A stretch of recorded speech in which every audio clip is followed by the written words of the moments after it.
Каалоонун күчү.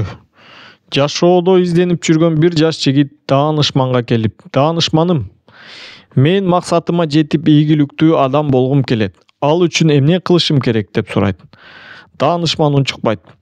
Уккан суроосуна эч нерсе деп жооп бербейт. Тигил жигит бир нече жолу кайталаса да жооп болбойт. Жигит үйүнө кетип эртеси кайра келет. Кечеги суроосун кайра кайталайт. Дали жооп болбойт. Өжөрлөнгөн жигит үчүнчү күнү дагы келет. Ошондо гана даанышман ага көңүлүн бөлүп, жакын жердеги агын сууга ээрчитип жөнөйт. Барчу жерине жеткенде даанышман сууну ортосуна чейин кечип барып, жээкте карап турган жигитти кол жаңсап чакырат. Эч нерсе оюнда жок жигит жанына келгенде, даанышман күтүүсүздөн эле мойнунан бекем кармап, анын башын сууга матырат.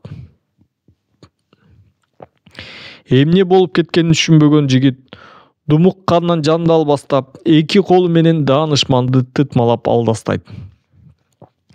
Ага карабай бир саамга чейин кое бербей, таптакыр болбой баратканда гана бошотуп, даанышман шөмтүрөп калган балааны жээкке жетелеп чыгарат. Катуу коркуп калган жигит бир аз эс алып, эч нерсени түшүнбөгөн бойдон асманды тиктеп жата берет.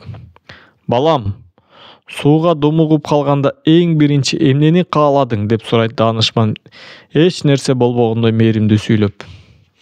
"Аба, мага аба гана керек болду. Аба гана жетпей жатты", дейт көзүнө өлүм элестей түшкөн жигит.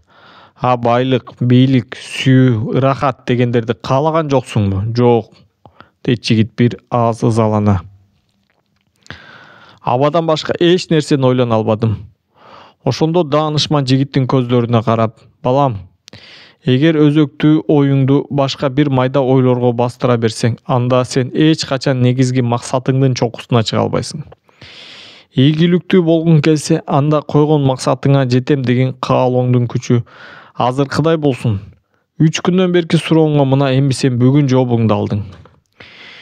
Жеңишке жетем деген каалооң күчтүү болсо, сен ийгиликке карай кеткен жолдун жарымын басып өттүм дей бер.